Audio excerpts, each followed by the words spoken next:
Assalamualaikum Sobat Football United. Jumpa lagi ringan amatiran ala gua pagi hari ini, hari Rabu. Gue ingin membahas nanti. Jadi nanti ini jam, kalau tidak salah nih jam, sebentar gue pastikan dulu ya. Jam 22 waktu Indonesia. Ya, kick off akan jam 22. Manchester United akan menghadapi Leeds United di klub friendly atau uji coba. Pertandingan sendiri akan dilakukan di Ulleval Stadion di Oslo. Manchester United akan melakoni pre-season tour pertama di Oslo, Norwegia, menghadapi Leeds United. Tentu saja Manchester United akan melakukan rangkaian pre-season tour yang mayoritas nanti akan di Amerika Serikat ya, tapi ini akan diawali oleh pertandingan di Eropa dulu nih, di Oslo.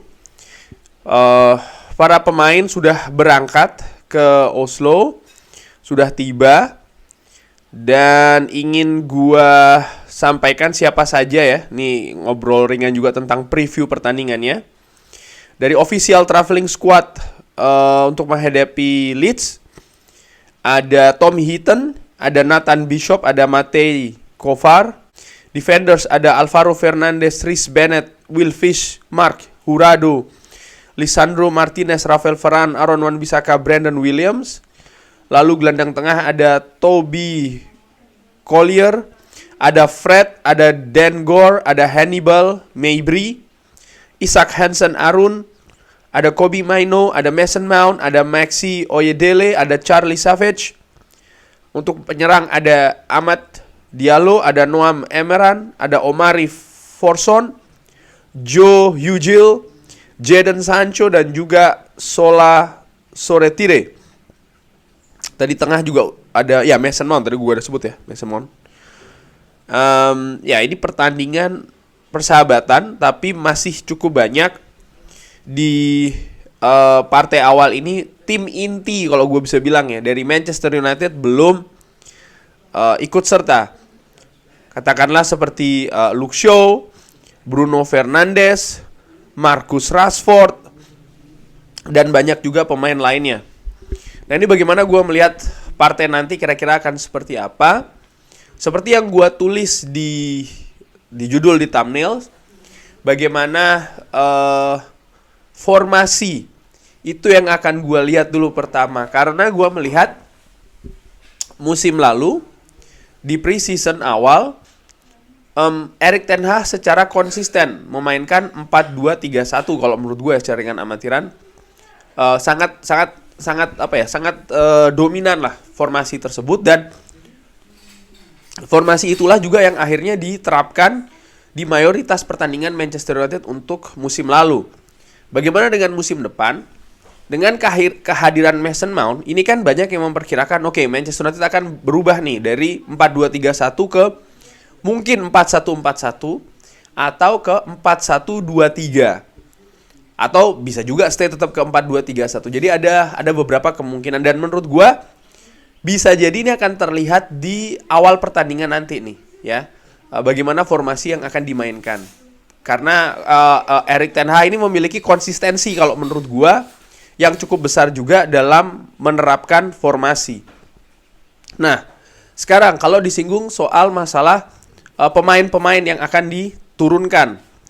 Terlihat memang dari pemain yang berangkat ini banyak pemain muda ya, banyak pemain muda.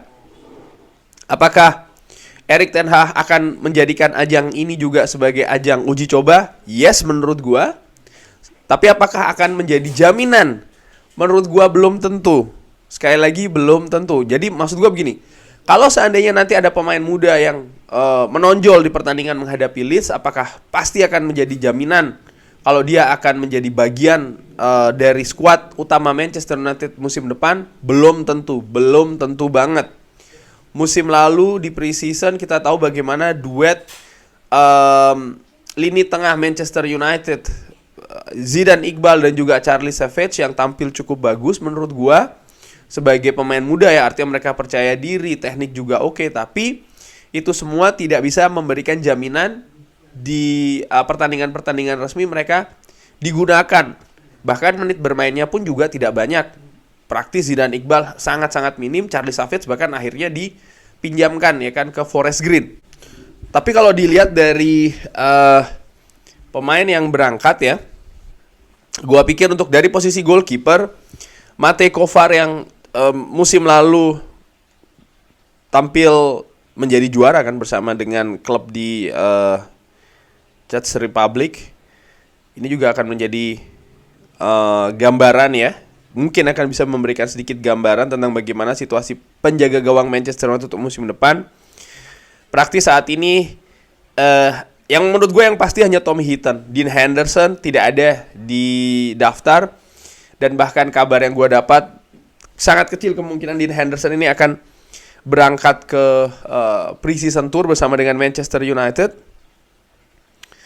Lalu ya mungkin dia akan bersaing dengan Nathan Bishop untuk bisa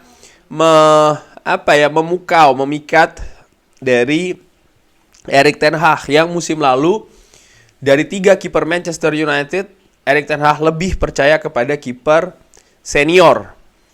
Bagaimana dengan defender? Ada Alvaro Fernandes, tentu saja ada Rhys Bennett, ada Marc Jurado juga yang menurut gua pemain muda yang memiliki potensi yang harus mereka tunjukkan di pertandingan nanti. Lalu ada juga seorang Brandon Williams. Nah, kalau untuk Brandon Williams ini gua sih berpikir musim lalu ada Eric Bailly, ada Alex Telles ya kan yang ikut berserta tim rombongan. Tapi Alex Telles contohnya nyaris tidak pernah bermain di posisi aslinya di back kiri. Bahkan dimainkan di back tengah. Lalu Eric Bailly pun juga demikian, ya kan, bermain di back tengah, bermain cukup agresif, ya kan, cukup bagus. Tapi ternyata penilaian dari Erik ten Hag berbeda nih. Mereka berdua di loan. Nah, bagaimana dengan Brandon Williams? Menurut gue Brandon Williams punya peluang untuk menjadi demikian ya. Mungkin untuk meningkatkan valuasi ataupun juga peluang, bukan untuk stay tapi untuk cabut. Bisa jadi demikian, memperlihatkan kepada tim-tim yang ingin meminjam atau bahkan membeli Brandon Williams. Untuk posisi tengah, Hannibal Mejbri, gue lebih ingin melihat Kobbie Mainoo, Isak Hansen-Around, dan tentu saja rekrutan terbaru Mason Mount. Balik lagi di formasi yang akan diterapkan, apapun itu ya, di mana Mason Mount akan dimainkan oleh Erik ten Hag. Menurut gua, secara gua ya, dengan amatiran ini sangat menarik untuk disaksikan. Dan untuk penyerang ada Amad Diallo, ada Jadon Sancho, ada Sola Soretire. Ya, Amad Diallo dan juga Jadon Sancho menurut gua menjadi 2 pemain yang menarik untuk gua saksikan. Sekali lagi ini masih tahap awal, ini masih baru pertandingan pertama. Masih sangat kecil faktor yang bisa diamati banget dan juga ditentukan ya, oke, mereka akan bagus atau tidak untuk musim lalu dan juga ataupun sebaliknya ya. Menurut gua ini masih sangat jauh sekali. Nah, khusus untuk posisi pemain depan, di mana posisi ini Manchester United butuh untuk merekrut pemain baru ya kan. Bagaimana dengan situasi pemain yang ada? Ini menurut gue juga sangat-sangat menarik. Bagaimana Anthony Martial tidak bisa traveling bersama dengan tim karena masih recovery dari cedera hamstring yang dialami ketika menghadapi Fulham. Jadi dia masih belum ready. Walaupun bukan cuma dia saja sih ya, kayak Donny van de Beek pun juga masih belum ready 100%, masih latihan individu. Tapi menurut gue ini bisa menjadi perhatian bagaimana Manchester United harus bergerak di bursa transfer. Dan sekali lagi ya, tidak banyak yang bisa diperhatikan banget kalau menurut gue.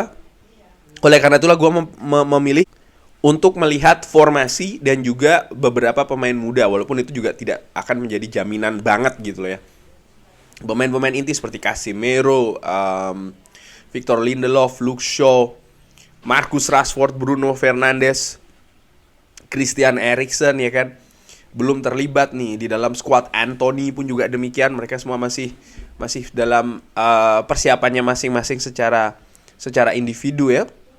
Sehingga nanti kalau seandainya pemain-pemain ini sudah bisa bergabung kemungkinan besar di tour di Amerika Serikat ya, baru kita bisa melihat gambaran yang lebih jelas lagi dari situasi Manchester United musim depan. Kurang lebih demikian Sobat Football United. Terima kasih sudah menyaksikan. Sehat-sehat terus, sehat-sehat keluarga. Jangan lupa like, subscribe. Wassalamualaikum warahmatullahi wabarakatuh.